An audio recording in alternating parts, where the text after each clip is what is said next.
I want to cover something that I have time, hopefully I have time for. In the Ten Commandments, it talks about Shabbat, and I want to just cover something because somebody asked me about this, and I mentioned it last feast. I didn't mention it this feast, but I think it's bearing, it's worth saying. And after all, I still haven't gotten everybody to turn off online, so there's more things I could do to disturb everybody, so let's do it.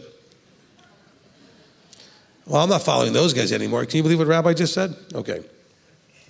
All right. Some of you asked really good questions, and I think you should have asked those questions like, aren't those people in the cafeteria working for us, or aren't we doing business, and how are we eating, and it's a holy day or Shabbat, and what's going on?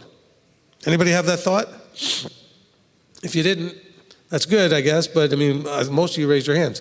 Look, the leadership had to deal with this question. It's a very important question. It's a challenging question. Let's understand, when we're trying to understand a Torah command, we need to understand it in the fullness of application. Not just the fullness of context, the fullness of application. So some of you would think, well, wait a minute. We went to the cafeteria and there were people working and serving and we're paying to stay here, so aren't we doing something wrong? That's a good question. Okay, so are you doing something wrong when you're watching the live stream and using electricity and internet on Shabbat? Are you doing something wrong when you're living in your house that you pay for monthly? Are you living something? Do you understand? Where do we apply this and how do we apply this? You can see where it becomes really problematic. Because most of you don't own your house outright. You're renting or paying a mortgage. And so do you just not live there on the day that you're on Saturdays? Or, do you turn off your electricity and your air conditioning and your heat? So how do you handle this? So the leadership really, worked diligently to try to prayerfully consider this, and this is what we believe we were inspired with. There's two simple issues that I think address this. In Deuteronomy chapter 5 in the Ten Commandments, it says, in commandment number 5, it says, on the seventh day is a Sabbath of rest.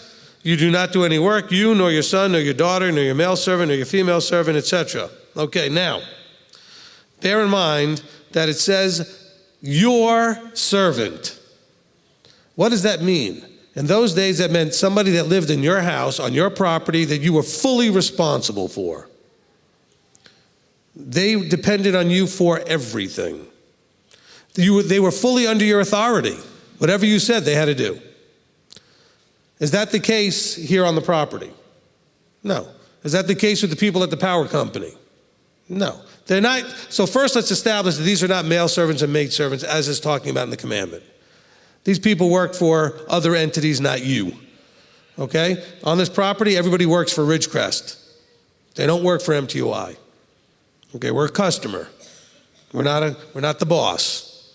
Okay, now, that doesn't fix everything or anything, and we're just building a little kind of piece here, piece of the puzzle. Now, the second thing is the idea that we understood, because we know that you're not supposed to do business on Shabbat. Nehemiah tells them, I'm going to shut the gates, I'm going to lock you guys out, we're not doing business. So then we were inspired with the idea of understanding the difference between active commerce and passive commerce. And we believe that Torah tells you not to do active commerce.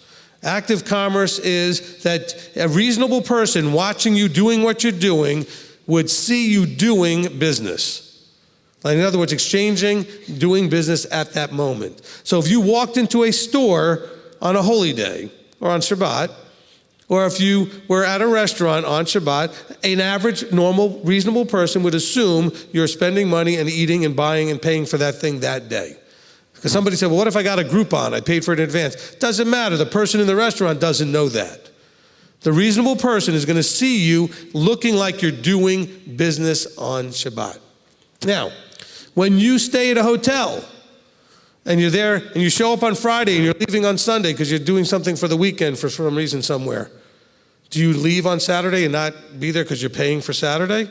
No, a reasonable person does not assume you're paying that day for that day. They don't know how many days you're staying there. Nobody assumes you're just staying there that day. Unless they see you at the front desk on Saturday exchanging business, seeing you in the hotel, nobody's really thinking you're doing business that day.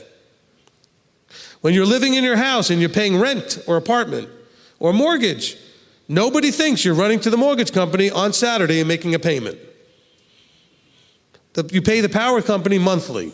Nobody thinks you're paying just on Saturday every day for each day. We call this passive commerce. We agreed? We understand. Okay. When you go to the hotel, hotels often offer you free breakfast. It's not really free. It was built into the price of the hotel, but we understand that. Okay, before free breakfast, hotels were $25 cheaper a night. But now you get free breakfast and free internet, which isn't free. But you're not buying that meal that time. You're not going and exchanging any business. Nobody thinks you're sitting there at breakfast doing business. Now, if you were at IHOP, they might. Okay, if you're at a restaurant, oh yeah, they're going to think you're doing business. But at the hotel's free breakfast, now of course if you're at a hotel that doesn't have free breakfast and you're in a restaurant getting breakfast, that's different. But if the hotel has a free breakfast, nobody thinks you're doing business. Because you're not doing active commerce at that moment. Okay? So, on this property, everything that's happening meals-wise is passive commerce. Actually, your rooms, did you leave your room on Saturday and just not stay in it? Because it would be the same thing. See, let's not be hypocrites. If you're having a problem with people, doing whatever, and you're eating on Shabbat, why don't you have a problem with the fact that you are also, I see the thing flashing, lunch in 10 minutes. Okay? Somebody's hungry behind the video board. All right. So you're paying for your room for each night, and you're here for 10 or 9 nights. You're here for 9 nights, whatever it is. But you're not going to leave your room and not be in it because, after all, it's Shabbat. I can't pay for it. It's passive. You're paying for a package of time. Okay? And so everything that's happening here fits into that category. We have paid for room and food as a package. It's inclusive from when we got here Sunday afternoon, from that dinner, all the way till we are done with dinner on Monday next week, right? And so it's all included in that. And the people working here, they are not your manservant or maidservant. They do not work for us. We would do it ourselves, but they won't let us. So that's what it is. Now, you don't have to participate in all that. You can figure out a way to make your own stuff somewhere off property and do what you have to do. But you'd have to stay off property because you can't do it here because they won't let us. But just realize that if you have a problem with A, are you consistent in applying it everywhere in your life? Now, there are Karaites out there that will turn off their electricity and turn off everything. But you know what?